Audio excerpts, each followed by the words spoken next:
Good morning students, आपका स्वागत है आज के इस लेक्चर में। मैं रजनीश कुमार और आज हम नए टॉपिक के साथ शुरू करते हैं अपनी क्लास। आज का हमारा टॉपिक है एनिमल टिश्यू, जंतु ऊतक। एनिमल टिश्यू, जंतु ऊतक मुख्यतः 4 प्रकार का होता है। एनिमल टिश्यू कितने प्रकार का होता है? मुख्यतः 4 टाइप का होता है। एक नंबर होता है एपिथेलियम टिश्यू। एपिथेलियम टिश्यू जिसे कहते हैं हिंदी में उपकला ऊतक। 2 नंबर है कनेक्टिव टिश्यू। कनेक्टिव टिश्यू जिसे हम कहते हैं संयोजी ऊतक। और 3 नंबर है मसल्स टिश्यू। मसल्स टिश्यू जिसे हम कहते हैं पेशी ऊतक। और 4 नंबर है नर्वस टिश्यू जिसे हम कहते हैं तंत्रिका ऊतक। क्या कहते हैं? तंत्रिका ऊतक। ठीक है, अब इनके जो वर्क है, मेन वर्क क्या है वो देख लीजिए। उपकला ऊतक क्या करता है? ढकने का कार्य करता है, यानी कि ये क्या बनाता है? आवरण बनाता है। ये ढकने का कार्य करता है, आवरण बनाता है। जैसे त्वचा, ये त्वचा ना, त्वचा क्या करती है? ढकती है पूरे शरीर को, तो ये क्या बनाती है? आवरण बनाती है।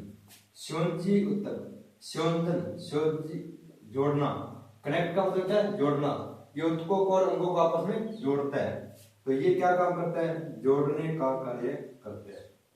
जोड़ने का कार्य करते हैं। 3 नंबर है पेशी। पेशी क्या करते हैं? जी, हमारे शरीर में जो भी चलन होता है, गति होती है, वो किसके द्वारा होती है? पेशियों के द्वारा होती है।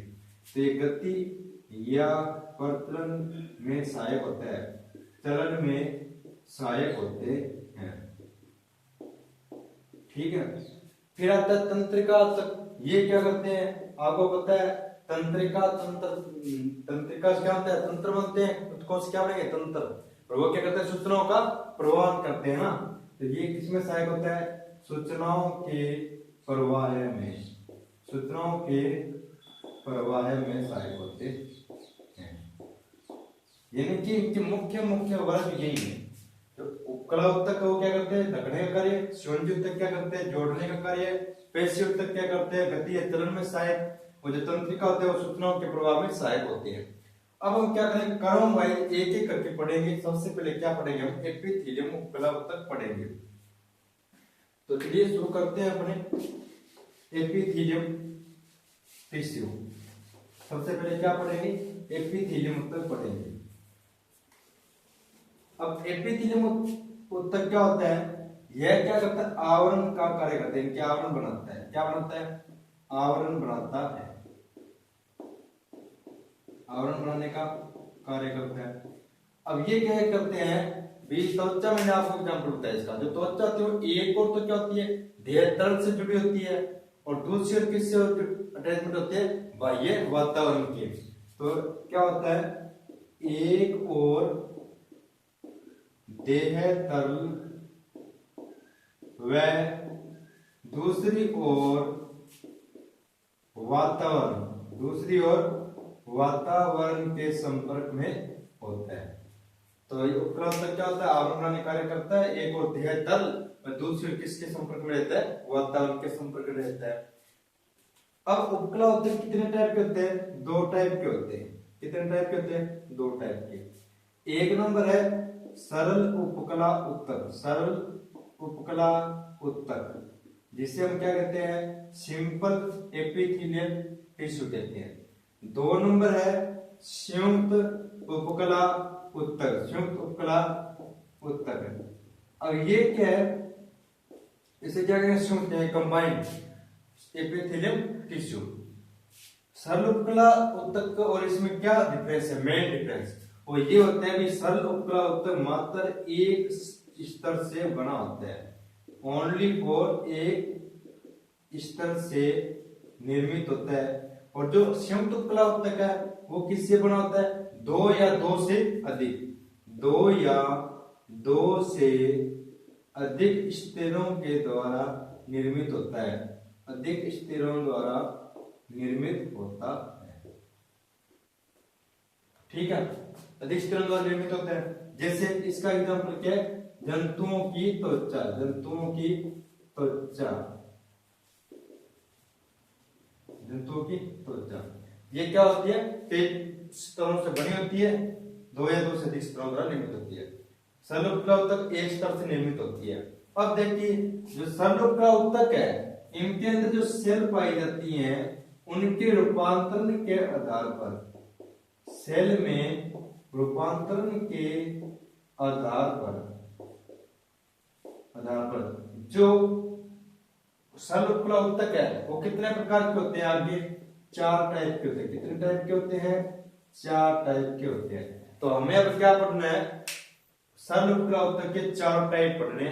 हमने पढ़ लिया, क्या पढ़ लिया, सरलोपलावतक, संयुक्तोपलावतक। अब सरल के अंदर हमने क्या पढ़ना है, उसके 4 टाइप पढ़ने हैं। तो चलिए शुरू करते हैं अपने। अब इन चारों टाइप में जो जिस संरचना में ढलती हैं, कोशिका जिस संरचना में ढलती है ना, उसी टाइप के वो क्या बन जाते हैं, उत्तक बन जाते हैं। तो एक नंबर आएगा सल्की उपकला। सल्की उपकला जिसे क्या कहते हैं, हम स्क्वैमस कहते हैं। क्या कहते हैं, स्क्वैमस एपिथेलियल टिश्यू कहते हैं। इनमें सेल्स कैसी होती हैं, पतली व चपटी सेल होती हैं। कैसी होती है, चपटी सेल की, किसकी तरह दिखती है, टाइल देखिए आपने, उस टाइल के समान होती है। ये देखिए, ये क्या, टाइल्स, टाइल्स के समान होती है। इसमें केंद्र कैसा होता है, गोल व, अब चपटा सेल है तो चपटा केंद्र की बनेगा, तो चपटा केंद्र, यहां पे क्या होता है, केंद्र होता है। ठीक है, पतली और चपटी सेल होती हैं, गोल व चपटा केंद्र होता है। अब ये कार्य क्या करते हैं, ये करते हैं सुरक्षा व विसरण का कार्य करते हैं। ठीक है, अब त्वचा होती है क्या करती है, सुरक्षा करती है ना, हमारी बाह्य पदार्थ आते हैं जो विकसित पदार्थ हमको अंदर आने नहीं देता, तो क्या करते हैं, सुरक्षा का विसरण का काम करते हैं। अब इसके एग्जाम्पल क्या है, अब इसके क्या है एग्जाम्पल, एग्जाम्पल क्या होंगे, जो लंग्स कोश होते हैं ना, वायु कोष्ठक, वायु कोष्ठकों का निर्माण यही करते हैं, या वायु कोष्ठकों में क्या होते हैं, ये उपस्थित होते हैं, वायु कोष्ठकों में उपस्थित होते हैं।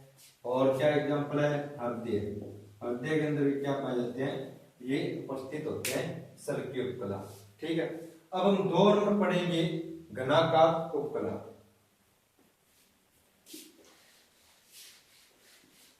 जो हृदय होता है ना, हृदय, उस हृदय का जो आंतरिक स्तर बनाते हैं उसके अंदर इसका यूज होता है। अब 2 नंबर हमारा क्या है, घनाकार सेल।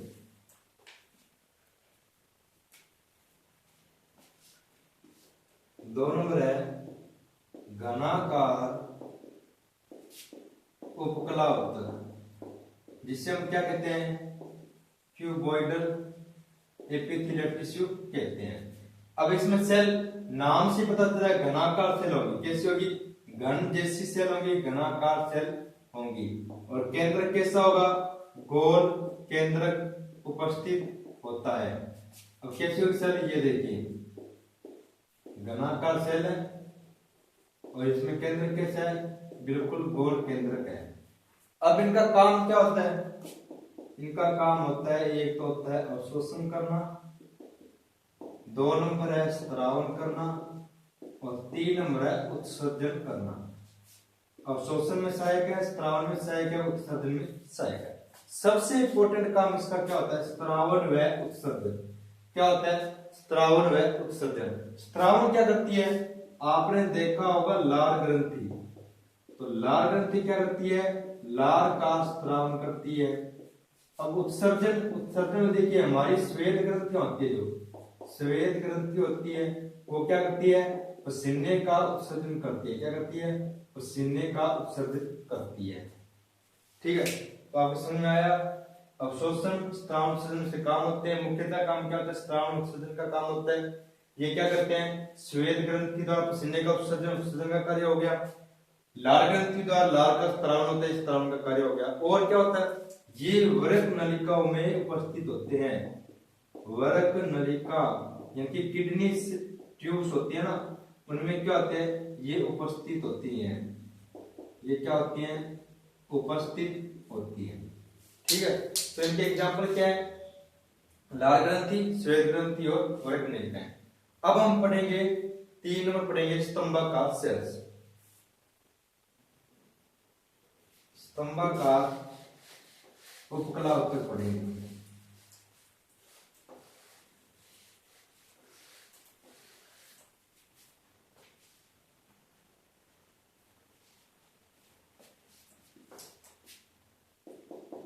तीन नंबर है स्तंभाकार उपकला उत्तक, जिसे क्या कहते हैं, कोलुमनार एपिथेलियल टिश्यू कहते हैं। इनमें क्या होती है, नाम से पता चला है, सेल कैसी होगी, स्तंभ जैसी। सेल क्या होगी, स्तंभ जैसी सेल होगी, या फिर कह सकते हैं आयताकार। आयताकार यानी कि लंबाई ज्यादा होगी, चौड़ाई कम होगी। आपने घरों के अंदर देखा पिलर, तो पिलर कैसे होते हैं, स्तंभ जैसे होते हैं ना, आयताकार। तो आयताकार सेल्स पाई जाती हैं। और इनमें जो केंद्रक होता है वो क्या होता है, लंबा केंद्रक पाया जाता है। कैसा पाया जाता है, लंबा केंद्रक पाया जाता है। कैसे, ये आप देखिए इस टाइप से, ठीक है, ये देखिए लंबा केंद्रक पाया जाता है इनके अंदर, और ये सेल होती है। ठीक है, अब इनका काम क्या होता है, काम होता है इनका वर्क होता है। एक तो होता है अवशोषण का, और दूसरा क्या होता है, स्त्रावन का। अब स्त्रावन किसका करती है, म्यूकस का स्त्रावन करती है। ठीक है, अब देखिए अवशोषण, अवशोषण करती है। आपने देखा पाचन होता है हमारा, जो पाचन होता है तो सबसे ज्यादा अवशोषण कहाँ होता है, छोटी आंत में होता है। क्या होता है, छोटी आंत में सबसे ज्यादा अवशोषण होता है।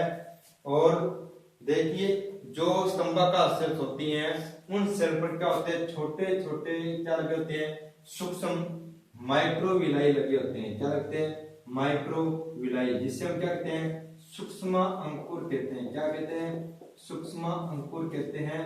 और ये क्या करते हैं, अवशोषण तल को बढ़ाते हैं। किसको बढ़ाते हैं, अवशोषण तल को बढ़ाते हैं, जिससे अवशोषण ज्यादा होता है। इसका एग्जाम्पल क्या है, छोटी आंत। ठीक है, छोटी आंत इसका एग्जाम्पल हो गया। और क्या होगा, आहारनाल होगा, अमाशय, सॉरी अमाशय, अमाशय के अंदर भी ये पाया जाता है। पित्ताशय, पित्त नली, उनका जो आंतरिक स्तर बनाते हैं ना, वो कौन बनाते हैं, स्तंभाकार बनाते हैं। कौन कौन सा एग्जाम्पल है, एक तो ये एग्जाम्पल है, दो ये एग्जाम्पल है, 3 नंबर क्या होगा, पित्ताशय। ठीक है, उनके अंदर क्या पाया जाता है, स्तंभाकार उत्तक पाया जाता है। ये 3 नंबर हमारा कंप्लीट हो गया। अब लास्ट है हमारा इसके अंदर रोमाभिकीय उपकला उत्तक। 4 नंबर हमारा क्या है, रोमाभिकीय है उपकला उत्तक।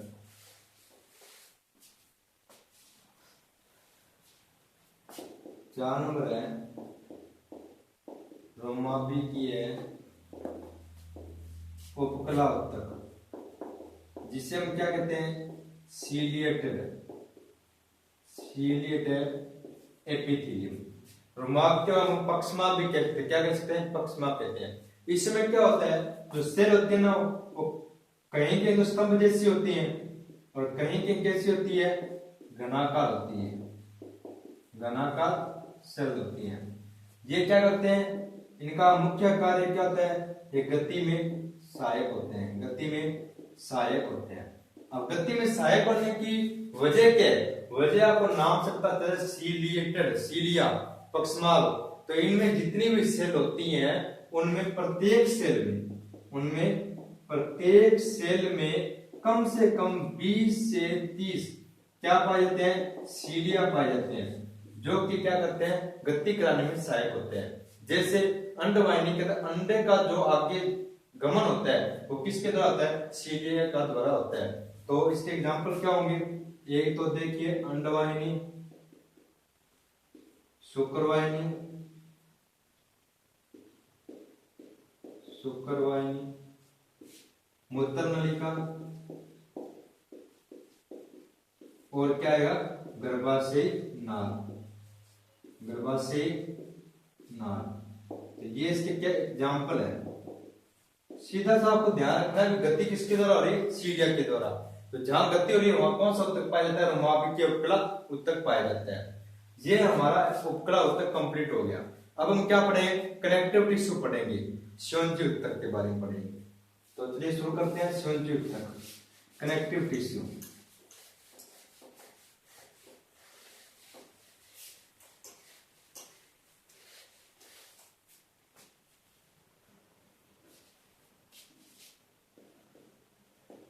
कनेक्टिव टिश्यू जिसे हम क्या कहते हैं, स्योंजी उत्तक कहते हैं। मुख्यतः इसे 4 टाइप में बांटा गया। कितने टाइप में बांटा गया, 4 टाइप में बांटा गया। कौन कौन से, तो हम देखेंगे कौन कौन से 4 टाइप हैं। सबसे पहले है सरल स्योंजी उत्तक, सरल स्योंजी उत्तक। 2 नंबर आएगा सघन स्योंजी उत्तक। और 3 नंबर क्या है हमारा, कंकालीय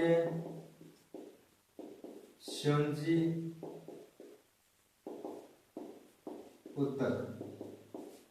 और 4 नंबर क्या आएगा, सैवनी उत्तक, या इसे कहते हैं तरल स्योंजी उत्तक। ठीक है। जो सघन स्योंजी उत्तक होता है उससे हम एक नाम और देते हैं, क्या नाम देते हैं, रेशेदार स्योंजी उत्तक। और सरल स्योंजी उत्तक को क्या कहते हैं, वसीय उत्तक भी कहते हैं। क्या कहते हैं, वसीय उत्तक या स्थिर वसीय उत्तक भी कहते हैं। 4 टाइप के स्योंजी उत्तक हैं, सरल स्योंजी उत्तक यानी कि वसीय उत्तक, सघन स्योंजी उत्तक यानी कि रेशेदार स्योंजी उत्तक, 3 नंबर कंकालीय स्योंजी उत्तक, 4 नंबर सैवनी उत्तक, तरल स्योंजी उत्तक। हम इसे क्या करेंगे, क्रमवाइज एक एक करके पढ़ेंगे। तो सबसे पहले सरल स्योंजी उत्तक, नाम से पता चला वसीय उत्तक। इसमें क्या होता है, वसा का संग्रहण होता है, वसा का क्या होता है, संग्रहण होता है। ये क्या काम करते हैं, उत्तकों को बांधने का काम करते हैं आपस में, उत्तकों को आपस में बांधने का कार्य करते हैं। ठीक है। अब हमारी त्वचा के नीचे क्या होता है, वसा का संग्रह होता है। तो वसीय उत्तक हमारी त्वचा के नीचे क्या पाते हैं, वसीय उत्तक पाते हैं। और फेमस एग्जांपल जो आप सभी जानते हैं, ऊंट का जो कुब्बड़ होता है, हम्प, ऊंट का जो कुब्बड़ होता है जिसे हम क्या कहते हैं, हम्प कहते हैं। उस कुब्बड़ में क्या होता है, वसा के रूप में जल संचित होता है। ठीक है। आपने देखा होगा, आपने सुना भी होगा, रेगिस्तान का जल किसे कहते हैं, ऊंट को कहते हैं। ऊंट क्या होता है, कई दिनों तक बिना पानी के रह सकता है। तो कैसे रह सकता है, वो जो जल है वो वसा रूप में क्या होता है, उसके कुब्बड़ में संचित हो जाता है। और जैसे जो उसको प्यास लगते हैं तो क्या होती है, जो वसा रूपी जल होता है उसके उपयोग में आ जाती है। तो उस कुब्बड़ में क्या होता है, वसीय उत्तक पाए जाते हैं। अफ्रीका के अंदर 2 कुब्बड़ वाले ऊंट पाए जाते हैं जिनमें क्या ज्यादा वसीय उत्तक पाए जाते हैं। तो ये हमारा क्या कंप्लीट हुआ, सरल स्योंजी उत्तक, वसीय उत्तक हुआ। अब हम 2 नंबर क्या पढ़ेंगे, सघन स्योंजी उत्तक पढ़ेंगे।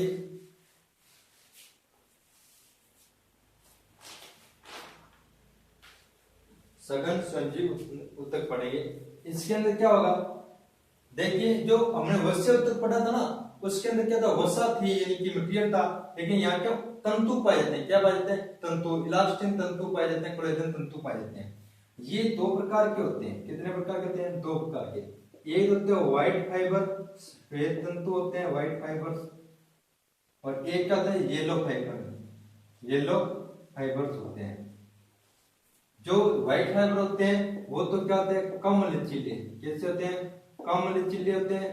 ये क्या होते हैं, ज्यादा लचीले होते हैं। क्या होते हैं, ज्यादा लचीले होते हैं। व्हाइट फाइबर होते हैं जो कम लचीले होते हैं, उन्हें हम क्या कहते हैं, टेंडन कहते हैं। क्या कहते हैं, टेंडन कहते हैं। हिंदी में कहें तो कंडरा कहते हैं इसे। और जो ज्यादा लचीले होते हैं उन्हें हम क्या कहते हैं, लिगामेंट कहते हैं। क्या कहते हैं, लिगामेंट कहते हैं, हिंदी में कहें तो स्नायु कहते हैं। क्या कहते हैं? स्नायु कहते हैं। कंडरा क्या करते हैं? कंडरा क्या करते हैं?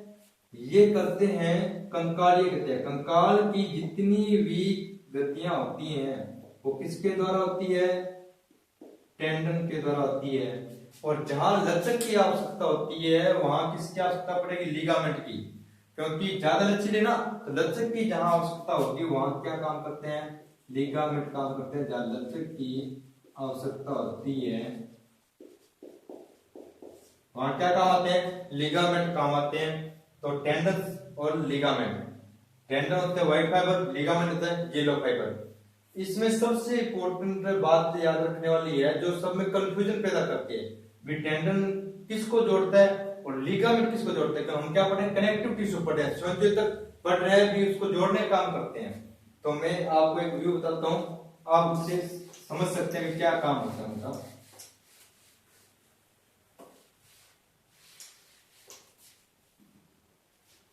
ये देखिए एम टी बी, यहां पर रहेगा बी एल बी। बिल्कुल सिंपल तरीका है। एम मीन्स होता है मसल्स, पेशी। बी मतलब होता है बोन्स यानी कि हड्डी, अस्थि कहते हैं। बी का मतलब हड्डी और यहां बी का मतलब हड्डी। एल का मतलब क्या है? लिगामेंट, जिसे हम क्या कहते हैं? स्नायु। और टी का मतलब होता है टेंडन होता है, जिसे हम क्या कहते हैं? कंडरा कहते हैं। तो आपको यहाँ पर बिल्कुल समझ में आ जाएगा, जो कंडरा होता है वो पेशी को हड्डी से जोड़ने का काम करता है, और जो स्नायु होता है वो हड्डी से हड्डी जोड़ने का काम करता है। इसका आप स्क्रीनशॉट ले लीजिए। ये हड्डी को हड्डी से जोड़ने का काम कौन करता है? स्नायु। और जो पेशी को हड्डी से जोड़ता है वो काम कौन करता है? कंडरा करता है। ठीक है, अब हम चलते हैं 3 नंबर, कंकालीय पेशी उत्तर। कंकालीय पेशी उत्तर हमारे जो जीव प्राणी है, जीव जंतु, हमारे अंदर क्या पाया जाता है? अंतःकंकाल पाया जाता है। क्या पाया जाता है? अंतःकंकाल पाया जाता है। और अंतःकंकाल किन किन से मिलकर बना होता है? 2 से मिलकर बना होता है। किन किन से? एक होता है उपास्थि और एक किससे बना होता है? अस्थि। उपास्थि को इंग्लिश में कहते हैं कार्टिलेज और अस्थि को कहते हैं बोन्स, हड्डी। इनका हम क्या करेंगे? विस्तृत अध्ययन करेंगे। कब विस्तृत अध्ययन करेंगे? जब हम कंकाल तंत्र पढ़ेंगे। फिलहाल तो छोटी छोटी चीजें पढ़ेंगे। इनमें क्या होता है? ये लचीली होती हैं और थोड़ी सी क्या होती है? कमजोर होती हैं। ये कहते हैं मजबूत होती हैं, इनकी कठोर होती है। कैसी होती है? कठोर मजबूत होती है। इनके अंदर क्या पाया जाता है? कैल्शियम और मैग्नीशियम पाया जाता है। कैल्शियम और मैग्नीशियम आपने सुना होगा, कैल्शियम हड्डियों को मजबूत बनाता है। अगर कैल्शियम की कमी हो जाती है तो हड्डियां क्या हो जाती है? कमजोर हो जाती है। लचीली होती है ये उपास्थि। और इसके अंदर क्या पाया जाता है? इलास्टिन कोलेजन तंतु पाए जाते हैं। क्या पाए जाते हैं? इलास्टिन कोलेजन तंतु पाए जाते हैं। अब देखो, जो मैट्रिक्स होती है आधात्री पदार्थ होता है, जो आधात्री पदार्थ होता है, तो जो उपास्थि के अंदर आधात्री पदार्थ है उसके अंदर कौन सी प्रोटीन पाई जाती है? कॉन्ड्रिन। कौन सी प्रोटीन पाई जाती है? कॉन्ड्रिन। और जो अस्थि का आधात्री पदार्थ है उसके अंदर कौन सी प्रोटीन पाई जाती है? ओसीन प्रोटीन पाई जाती है। क्या पाई जाती है? ओसीन प्रोटीन पाई जाती है।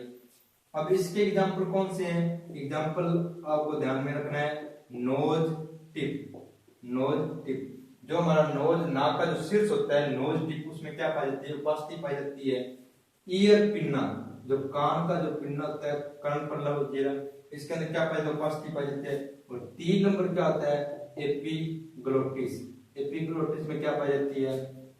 जो एपिग्लोटिस हमारे, उसमें क्या पाई जाती है? उपास्थि पाई जाती है। अब अस्थि क्या होती है? इसका एक काम और है मुख्य। अस्थि क्या होती है? 2 हड्डियां जुड़ी हैं यहाँ पर, तो इन हड्डियों के बीच में जो चिकनाइट है, चिकनाहट है, वो प्रोवाइड करने का काम कौन करता है? उपास्थि।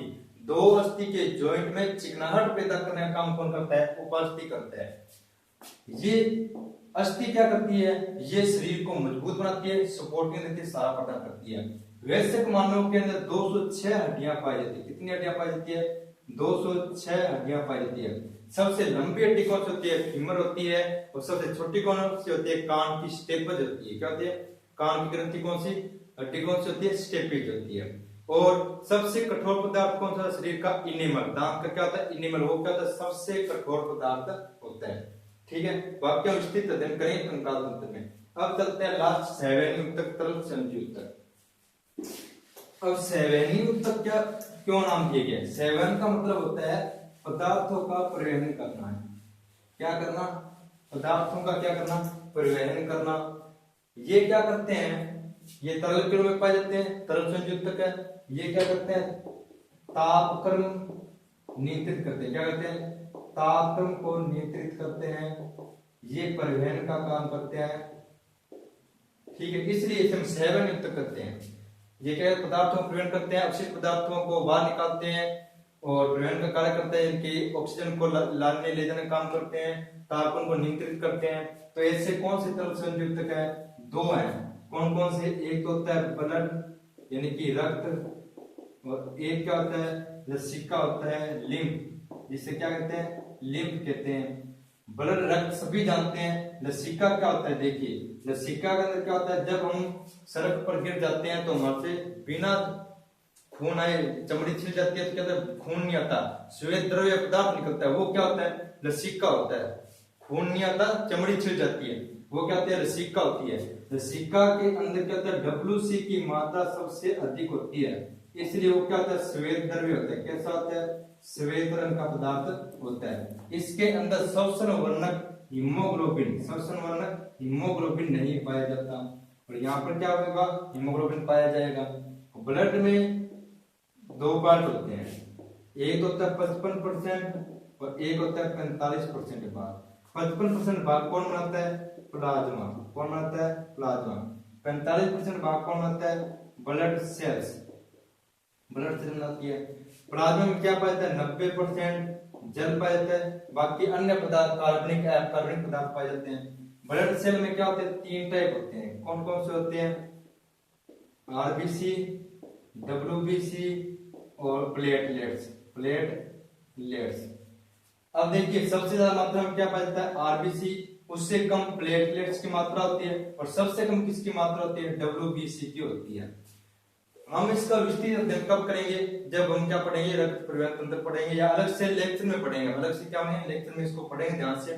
फिलहाल इतना ही आपको ध्यान देना है कि रक्त दो टाइप से, प्लाज्मा, ब्लड सेल, और ये तीन टाइप की होती है, आरबीसी, डब्ल्यूबीसी और प्लेटलेट्स होती हैं। लसिका होता है, श्वेत रंग का पदार्थ होता है। WBC की मात्रा अधिक होती है, इसलिए वो कैसा दिखाई देता है? श्वेत रंग का दिखाई देता है।